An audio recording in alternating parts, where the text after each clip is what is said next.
이 땅에는 예수님을 아는 수많은 사람들이 있습니다. 그리고 선택을 하고 살아갑니다. 복음을 듣고 예수님을 주라 고백하는 사람과 그렇지 못한 사람들이 있습니다. 오늘 본문에도 보면 예수님께서는 빌립보 가이사랴 지방이라는 동네에 도착하시자 제자들에게 묻습니다. 사람들이 인자를 누구라 하느냐? 그러자 제자들은 그동안 예수님과 함께 하면서 사람들이 예수님에 대하여 말한 것들이 생각이 났습니다. 그리고 예수님의 물음에 대답했습니다. 세례 요한이라고도 말합니다. 또 다른 사람들은 엘리야라고도 말하기도 하며 또 어떤 이들은 예레미야이거나 아니면 선지자 중에 한 사람이라고 말하기도 합니다. 예수님이 또 제자들에게 묻습니다. 그렇다면 너희는 나를 누구라 하느냐? 베드로가 예수님의 물음에 대답했습니다. 주는 그리스도시요 살아계신 하나님의 아들이십니다. 우리는 예수님이 누구인지 알아야 합니다. 아는 것과 모르는 것은 우리의 삶의 방향이 달라지게 합니다. 예수님을 그리스도라는 것을 알고 또한 믿는 사람들은 오직 예수님을 바라보고 살아갑니다. 어떠한 어려움과 시험이 오더라도 이겨낼 수 있습니다. 왜냐하면 예수님이 나의 구주 그리고 이 모든 것에서 이기게 하실 분이라는 것을 알기 때문입니다. 그러나 예수님을 하나님의 아들로 보지 않고 하나의 선지자로 생각하는 사람들의 삶은 그렇지 못합니다. 작은 어려움이나 시험이 있을 때 예수님이 십자가에 달리실 때 12 제자가 도망갔듯이 도망치며 예수님을 모른다 하거나 아니면 다른 이유를 말하기에 급급할 것입니다. 이러한 사람들은 세상에 아무 영향력을 끼치지 못합니다. 그러나 예수를 구주라고 알고 고백하고 인정하고 믿는 이들은 세상을 변화시키며 예수님의 이름으로 영향력을 행하며 살아갈 것입니다.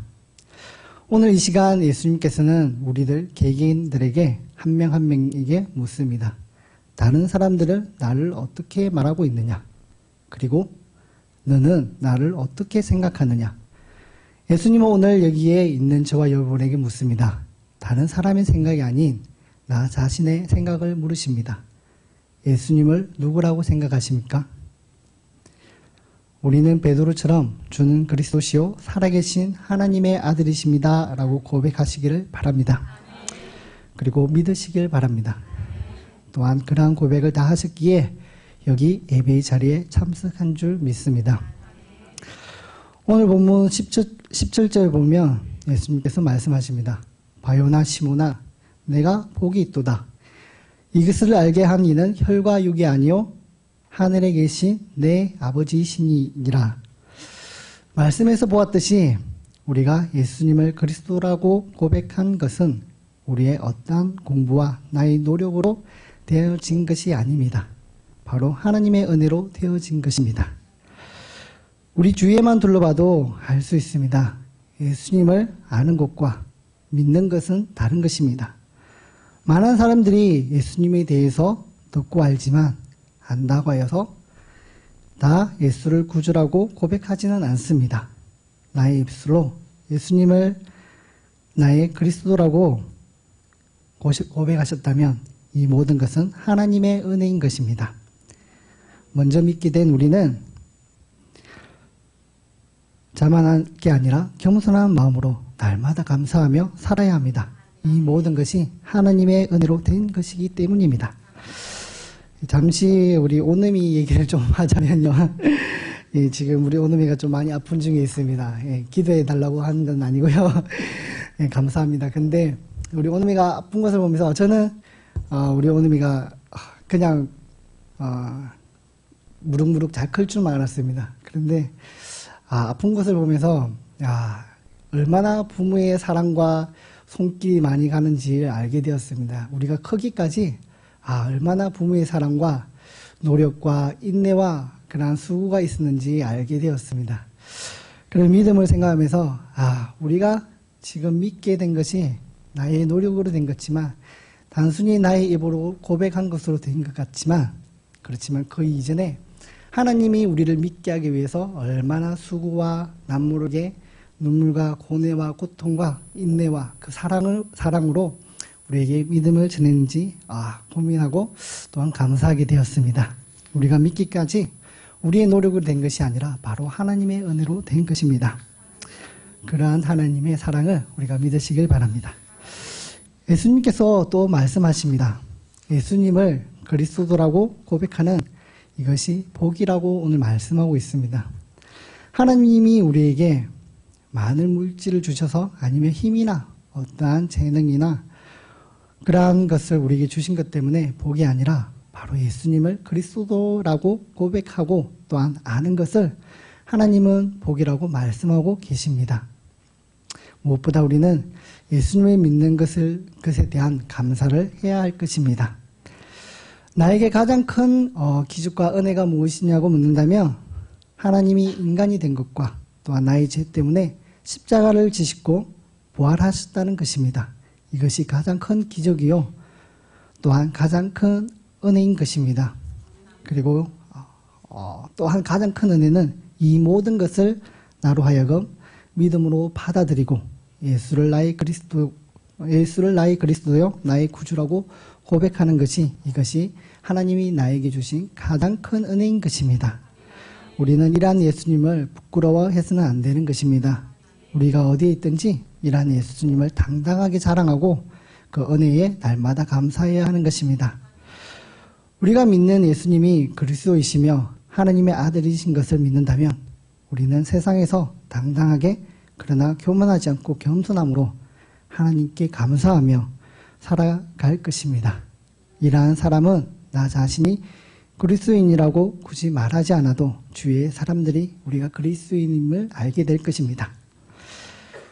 오늘 보면 18절에 보면 예수님께서 시몬 베드로의 고백을 들으시고 베드로에게 이렇게 말씀하셨습니다.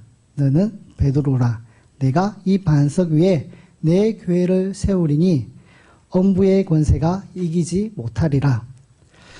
베드로라는 뜻은 반석입니다. 베드로의 신앙 고백이 있었기에 예수님은 베드로를 반석이라 부르시고 또한 그 반석 위에 예수님을 교회를 세우시겠다고 약속하셨습니다. 이러한 이야기는 베드로에게만 그 시대의 믿음의 사람들에게만 주어진 예수님의 약속일까요? 그렇지 않습니다. 오늘날 예수를 주는 그리스도시요 살아계신 하나님의 아들이십니다 라고 고백하는 모든 그리스도인들에게 주시는 하나님의 약속인 것입니다. 지금 여기 계신 저와 성도 여러분들에게 주시는 하나님의 약속인 것입니다. 이 약속을 믿고 당당하게 우리는 우리의 삶 속에서 어떤 환경이 주어지든지 주를 그리스도라고 고백하며 살아가기를 바랍니다. 그렇다면 우리는 놀라운 하나님의 은혜를 경험하며 살게 될 것입니다. 그리고 또 예수님께서는 베드로에게 말씀하셨습니다. 엄부의 권세가 이기지 못하리라 라고 이어서 말씀하셨습니다. 이 땅의 그 어떠한 곳도 예수 그리스도를 믿는 믿음의 사람들을 통하여 예수님의 교회를 세우시고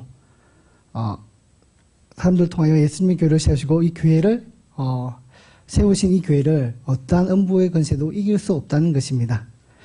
악한 영들이나 어떠한 사단의 권세로도 예수님이 세우신 교회를 이길 수 없다고 말씀하고 계신 것입니다.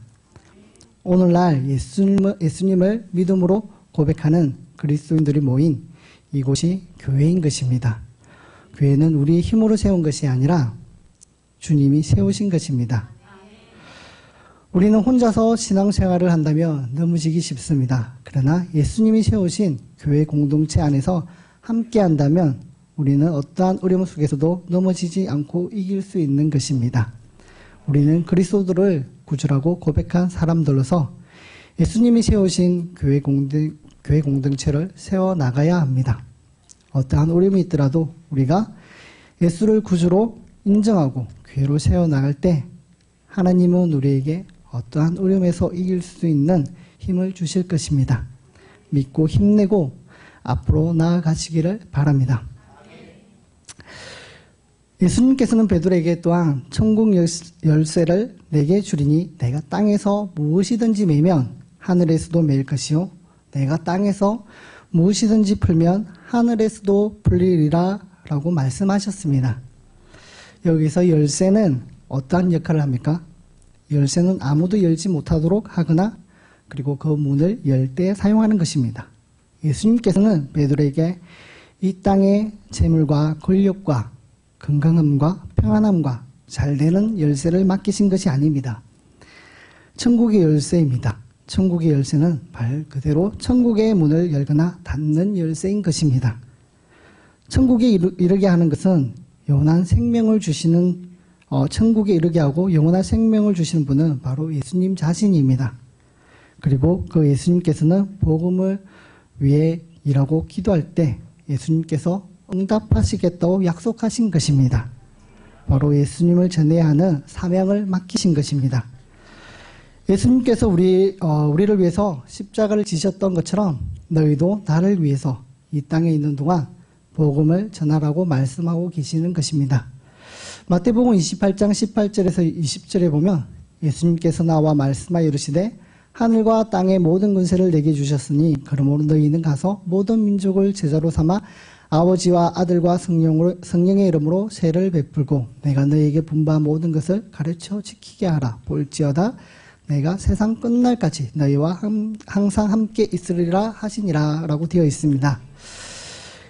예수님을 그리스도라고 고백하는 우리들은 끝까지 주님이 맡기신 천국 열쇠를 가지고 사명을 감당하는 저와 여러분이 되기를 바랍니다. 마지막으로 마태복음 23절에서 24절에 보면 베드로가 예수님께 책망을 듣는 장면이 나옵니다. 베드로가 책망을 들었던 것은 하나님의 나라의 일을 생각하지 않고 하나님의 뜻보다 자신의 감정이나 자신의 뜻을 앞세웠기 때문입니다. 그런 베드로에게 예수님께서는 사단아 물러가라. 너는 하나님의 나라의 일을 생각하지 않고 사람의 일을 생각하느니라 라고 책망하셨습니다.